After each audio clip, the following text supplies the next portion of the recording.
So, what's up with the revolutions lately? Are they happening more frequently, or is this just how it's always been? Is a revolution just an organic response to oppression, or is there something more to it? Let's go ahead and take a quick look at some of the major players involved in several political revolutions throughout history. We'll look specifically at the Bolshevik Revolution, the Chinese Revolution, the Ugandan coup, and the Cuban Revolution, and see if it sheds some light on the question, what is a revolution?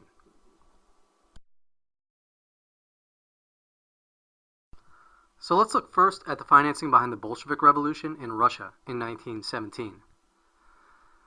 In the early 1900s, Jewish banker Jacob Schiff was believed to be the richest man in America. He often spoke publicly about the role he and other Jews had played in the Bolshevik Revolution. Here are some articles from the New York Times that capture some of those public statements. In Untermeyer joins protest en route, Schiff states, "And thanks are due to the Jew that the Russian Revolution succeeded." And then, in Pacifists Pester till Mayor calls them traitor, Rabbi Stephen Wise boasts about a propaganda campaign in Russia that was financed by Schiff. Lenin, who rose to power in the aftermath, was partly Jewish himself, and his second-in-command, Trotsky, was also Jewish. In fact, much of the new Bolshevik leadership was Jewish, especially at the top levels. So, with that said, I tend to agree with Schiff. Without Jewish financing and leadership, it's unlikely the revolution would have been successful. But this should be familiar information for anyone who studied the Bolshevik Revolution. So let's shift east now to a revolution we probably know less about. Okay, so next we'll have a look at Mao Zedong, who rose to power in China in 1949. With him, on the far left in this photo, we have Israel Epstein.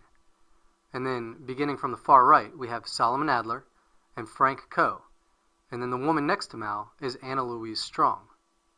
All four are Jewish. 2 points of interest here. First, Frank Coe served in the U.S. Treasury Department and later went on to work for the International Monetary Fund. Before moving to China, Coe was called to testify before a House Committee on Un-American Activities regarding his involvement with the Communist Party USA. He pleaded the fifth and no further action was taken. Secondly, Polish-born Israel Epstein, a journalist and propagandist, became one of the few non-Chinese members in the Chinese Communist Party. His role in the party is murky, although he may have served in the Ministry of Appropriations, which would have been a powerful position.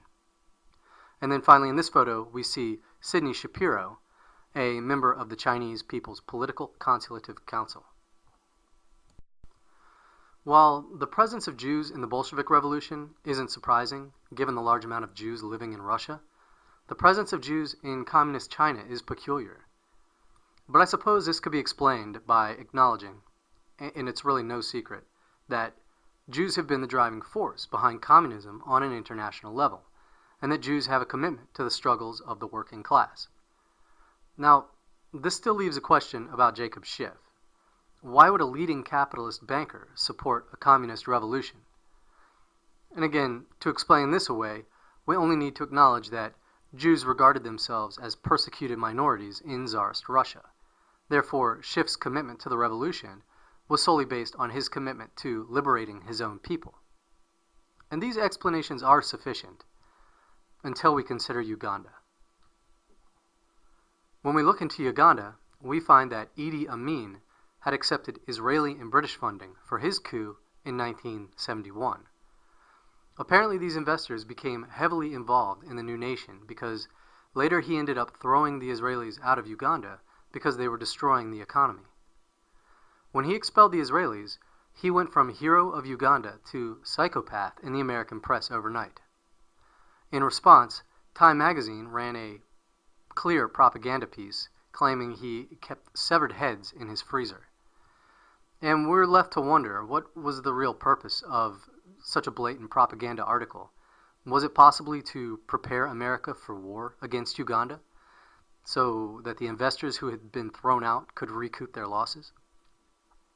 Well, what makes this so remarkable, though, is that here we have a clear example of Jewish investors involving themselves in a revolution in a foreign country for the sole purpose of enriching themselves at the expense of the native population.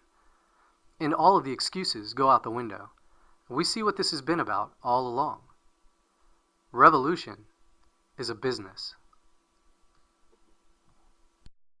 If I go to Israel, I used to stay with Dayan. He brings Air Force band playing for me. We stay together. But I must make it absolutely truth. The reason why I chased them from Uganda was because of the economy of Uganda. Uganda was going to be bankrupt. That is the reason why I chased away the Israelis. And you said you were friends with Golda Meir. Yes. I changed from Israeli alliance because Israeli are criminals. Now that we're making progress and beginning to understand what really happens in the background of a revolution, there are a few pitfalls to be aware of. And we can observe two of those by studying Cuba, where at least one of Fidel Castro's financiers was a wealthy international Jewish businessman named Israel Ricardo Ciberana y Lobo, or just Ricardo Wolf.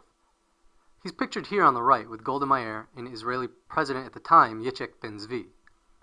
After financing Castro, Dr. Wolf will go on to serve as the Cuban ambassador to Israel. And also of interest, Castro himself is of Jewish ancestry. But the first pitfall to avoid is our natural inclination to assume that if one side is financed by international businessmen, the other side must represent the good guys. And in the case of Cuba, the defending regime, led by Batista, was also deeply involved with international money, having close ties with Jewish mob boss Meyer Lansky. So it's safe to avoid that sort of polarized good guy, bad guy thinking. It's more revealing to identify leaders as being aligned with international elements or aligned with national elements. And as is often the case, in Cuba, both men owed allegiance to international investors. There's also one other detail that we can learn from the Cuban Revolution, and that is that the investors sometimes damaged their own people. While before the Bolshevik Revolution, Russian Jews were living among the lower class, so the process of collectivization had no negative impact on them, in Cuba, Jews were already up the social ladder, and they were firmly seated in the upper middle class and above. So the transition to communism damaged the Jewish community in Cuba. As we study revolutions and become aware of the leading role of Jewish investors, it's important not to be confused by the cacophony of opinions among different Jewish groups. Bear in mind also that many of Cuba's wealthy Jews were given refuge in Miami, making it the city that it is today. We find something similar occurred under Stalin as well, where some groups felt targeted by Stalin's policies, and yet others were satisfied. One extra thought I'll just include here. The amount of control exerted on the new nation really varies.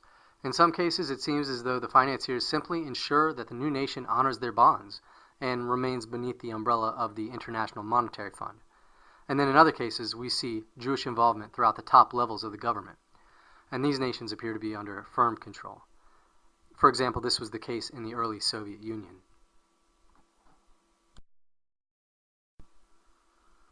One other pitfall to avoid is the simplistic viewpoint that internationally financed revolutions all utilize the hammer and sickle logo.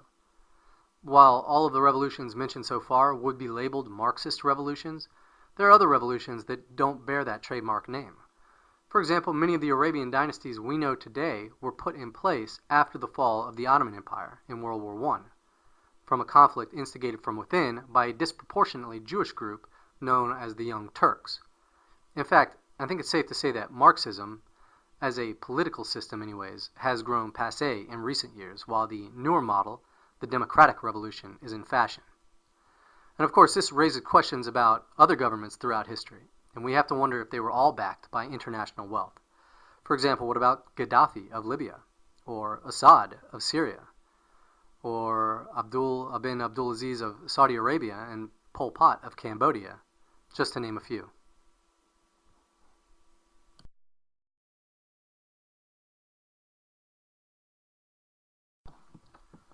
So, what's gained from this ruthless business?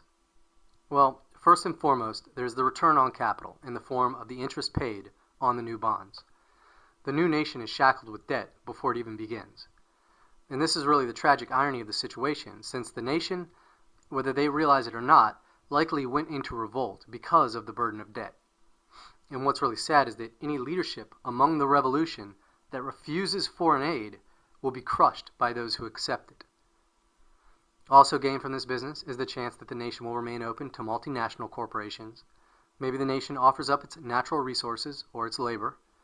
And not to be overlooked, in some cases a revolution allows for the liquidation of the existing intelligentsia, which reduces the nation's ability to threaten the global system or liberate itself. This might actually be a greater incentive than we first realized, considering that an aristocracy is just a natural outgrowth of the best and brightest of the body of a nation, the cream of the crop, so to speak. So without an aristocracy, a nation has no real memory and lacks the leadership to defend itself.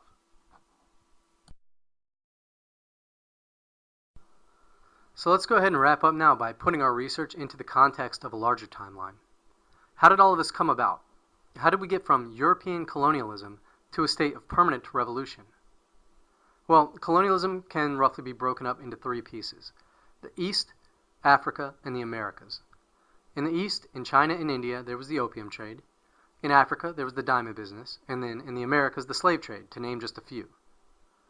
Our history books like to teach us that these enterprises were driven by European nation-states. And to some extent they were. However, behind many colonial operations, it should come as no surprise now, we find someone who is Jewish, like the Sassoon family, who monopolized the opium trade in the East, or, as we see in this list, demonstrating the Jewish monopoly over the American slave trade. Just a quick side note here, a history professor named Tony Martin, who's probably one of the world's leading experts on the history of slavery, has tried to bring this information to light, only to meet insurmountable pressure from various Jewish groups like Hillel and the Anti-Defamation League. Impressively, Jewish groups like these have used the legal system and political correctness to effectively rewrite the history of Western civilization. In any case, another example can be seen in colonial Africa, where we do find the presence of a non-Jewish businessman now named Cecil Rhodes, but according to Jewish author Edward Epstein in his book The Rise and Fall of Diamonds, if we look behind Cecil Rhodes, we discover that he was financed by N.M. Rothschild & Sons, an elite Jewish banking dynasty. In fact, if we were to look behind all of these men, we would likely find various Jewish banking dynasties. The old colonial system was unsustainable, though. It probably required too much police work. So it didn't take long for our international plutocrats to devise a new system that was both sustainable and more cost-efficient. And that new system is the revolution business, which we believe might be more appropriately named neo-colonialism. Thanks for watching.